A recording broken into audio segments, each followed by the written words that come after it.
अचानक चुनावी साल में उत्तर प्रदेश की राजनीति में फूलन देवी की याद क्यों आने लगी? बीजेपी से लेकर मुकेश साहनी तक सबको फूलन देवी क्यों भाने लगी? और फूलन पावर यूपी पॉलिटिक्स में कितना कमाल का है, देखेंगे तो हैरान रह जाएंगे। खुद को सन ऑफ मल्लाह कहने वाले विकासशील इंसान पार्टी के अध्यक्ष मुकेश साहनी ने ऐलान किया कि उनकी पार्टी फूलन देवी की 50,000 प्रतिमाएं घर घर पहुंचाएगी। साथ ही लॉकेट और कैलेंडर भी बांटे जाएंगे। मुकेश साहनी बिहार सरकार में मंत्री हैं और दावा कर रहे हैं कि यूपी में 165 सीटों पर अपने उम्मीदवार उतारेंगे। फूलन देवी ने समाज के कमजोर तबकों के अधिकार की लड़ाई के लिए बंदूक उठा ली थी। अब यूपी में निषाद पार्टी फूलन देवी के नाम पर महिला आत्मरक्षा केंद्र बनाने का दावा कर रही है। बीजेपी संजय निषाद के भरोसे है और उसने संजय निषाद की पार्टी को शीशे में उतार लिया है। संजय निषाद मल्लाह समुदाय से आते हैं, इसलिए फूलन देवी पर सबसे पहला दावा वो ठोक रहे हैं। तीसरी तरफ है समाजवादी पार्टी, जिसका दावा है कि फूलन देवी को सामाजिक और राजनीतिक हक उसी ने दिया।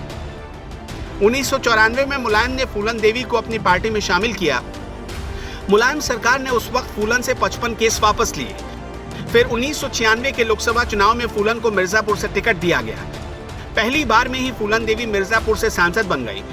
फूलन देवी एसपी से 2 बार सांसद बनी। फूलन देवी निषाद वोट बैंक की आइकन है। इसी वजह से हत्या के 20 साल बाद भी चुनाव के वक्त यूपी की सियासत में जिंदा हो गई। यूपी में फूलन देवी के नाम और निषादों के वोट बैंक की ताकत को समझना है तो 2017 का गोरखपुर उपचुनाव का नतीजा देख लीजिए, जब योगी आदित्यनाथ ने गोरखपुर लोकसभा सीट से इस्तीफा दे दिया था। 2018 में गोरखपुर का उपचुनाव हो रहा था। समाजवादी पार्टी का संजय निषाद को समर्थन मिला। एसपी ने उनके बेटे प्रवीण निषाद को गोरखपुर से टिकट दिया। योगी के गढ़ में प्रवीण निषाद चुनाव जीत गए। गोरखपुर में मिली जीत ने निषाद पार्टी की बार्गेनिंग पावर बढ़ा दी। 2019 के लोकसभा चुनाव में बीजेपी ने संजय निषाद को अपने साथ कर लिया। यूपी के 50% से ज्यादा पिछड़ी आबादी में तकरीबन 13% निषाद हैं, जो अति पिछड़ी उपजातियों में माने जाते हैं। आपको बताते हैं कि यूपी में कहां कितने निषाद वोट बैंक हैं। गोरखपुर में निषाद वोटरों की संख्या करीब 14% है। बांसगांव में 8%, महाराजगंज में 8%, संत कबीर नगर में ये 9% है, कुशीनगर में 5% है, बस्ती में 4%, देवरिया और सलेमपुर में 3-3%, जबकि सिद्धार्थ नगर में 2% वोटर हैं। शायद यही वजह है कि यूपी में सभी पार्टियां इस वोट बैंक को अपने साथ लाना चाहती हैं। इसी साल जून के महीने में उन्नाव में अखिलेश यादव निषाद समुदाय के बड़े नेता रहे मनोहर लाल के 50वीं जयंती कार्यक्रम में शामिल हुए।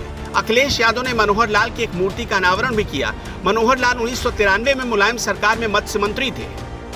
कुछ दिन पहले भोजपुरी एक्ट्रेस काजल निषाद ने समाजवादी पार्टी का दामन थाम लिया। वो अपने साथ 1000 कार्यकर्ताओं को लेकर आई थी। हाल ही में समाजवादी पार्टी के अध्यक्ष अखिलेश यादव ने ट्विटर पर फूलन देवी को उनकी पुण्यतिथि पर श्रद्धांजलि दी और उनके ऊपर बनाई गई फिल्म का एक छोटा सा हिस्सा भी शेयर किया, जो फूलन देवी और समाजवादी पार्टी का लगाव दिखाता है।